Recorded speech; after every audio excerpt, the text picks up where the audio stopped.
Okay, so I got the fuel tank off. I already washed it and cleaned it. It's looking real good now. I got the carburetor here. I took out the two bolts that were in the bottom of the main one, holds it on, and the bleeder purger for wintertime. But I took it apart, and the first thing I saw was the inside of this, which looks like it's two-cycle oil, that two-cycle gasoline that was put in here, because it looks like oil buildup to me. Oh, it's crispy. Or maybe it's just rust. Could be water. Maybe it was water. It looks black though, but whatever it is, it's skunked up the whole inside real bad. You can see it bleached that. It all looks pretty clogged up. So, I'm going to take all that apart and clean that, because it should be nice and bright white, and that's an ugly stain. That could be caramelized gas, maybe. So it was sitting outside, so it's very possible water got into it. But either way, we'll clean it up, and hopefully that'll fix it. I'm going to take the top of the motor off, clean the pull string, make sure that's all lubricated nice so that it returns a lot better. It's not bad now, but it's a little slow. That could be better. So I'm going to fix that up. It's starting to rain a little bit. So I'll bring her inside again. Now we know the gas is out. I'll be back. Okay, we're back for another windy day. As you can tell, it's blowing quite a bit here. But got the carburetor cleaned out and got the like it doesn't work freely, so everything is good in there now. It's all cleaned up, got good movement. So I'm going to go ahead and put the bowl back together, and then I'm going to pull off the top part and lubricate the spring for the string there. And like I said, probably clean up the coil a little bit. So I'm going to do that real quick and get that together. Okay. Go ahead and take this off. These are all 10 millimeters.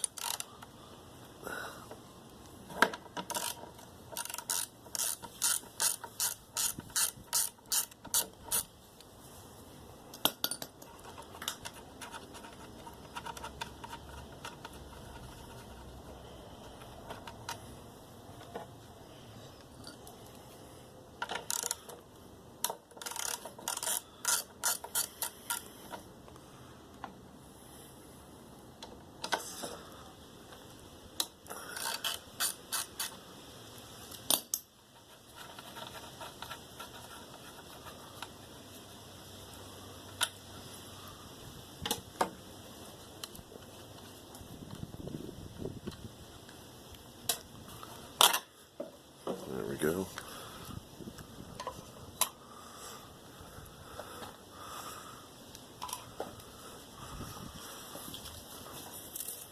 Get a little clean out there.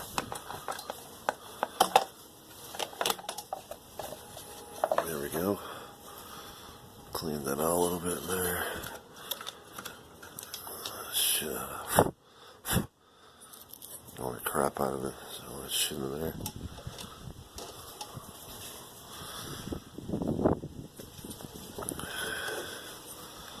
Start sanding that shit down, clean it up a little bit.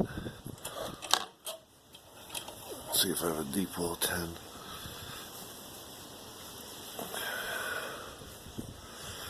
Actually, I do have my wrench somewhere. Oh, there it is.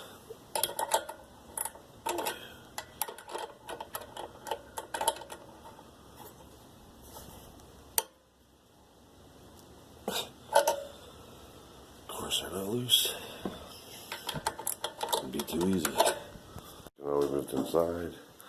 I was able to get the spark plug wire off and clean the contacts here a little bit.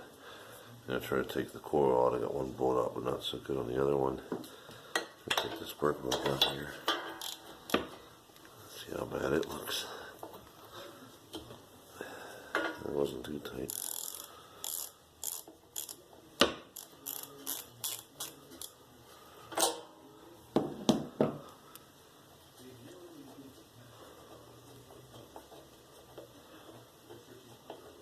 Definitely look better, I'm sure.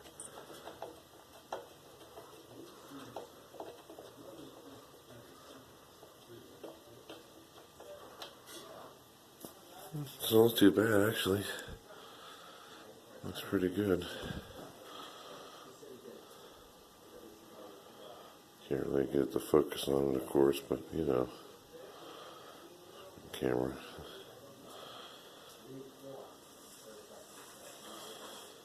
So just clean it off a bit, put it back in there, get the car back installed. Hopefully get something happen. So I'm going to clean the plug and get that reinstalled and start piecing it back together, get the fuel tank on it and everything else. So there we go. Okay, so I got the carburetor mounted back on there with the gasket. I don't have the fuel lines or the primer hooked up yet. I do got the bracket on for the gas tank, and I got to get the other long bolt that goes there. I believe I have it sitting somewhere here.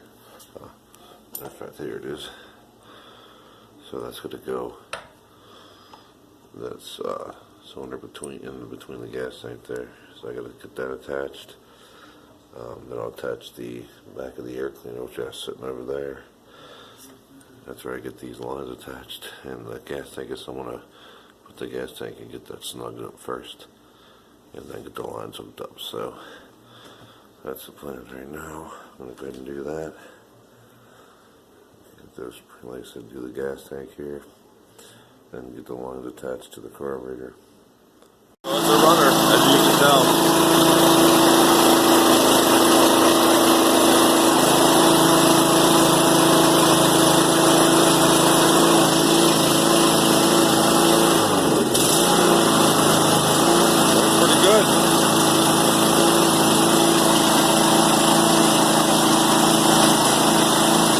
Like it should.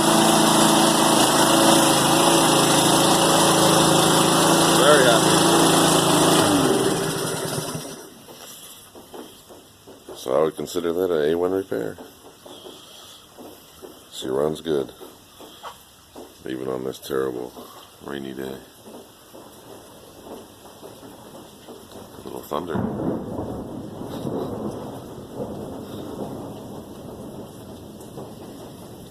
Note that was not added in. That was just good background timing. So I'm gonna try to do a couple of. I might do maybe the chainsaw repair video. No, actually, I have a generator I got to repair, so we'll take a look at that. That'll be the other thing we'll work on. But she's good to go for spring. So I could do a little adjustment with the bowl, because when you first prime it, you got to actually prime it a couple times to get the gas to start flowing. But at least, worst case scenario, it'll never leak fuel over, which is the main thing. So a couple extra pumps ain't going to kill it. Probably once it gets running throughout the season, it'll end up being a little bit better, just due to the fact that it's been sitting and hasn't rained in a long time. So, but no surging, so I'm very happy with that. All right, well, on to the next thing. Have a good one.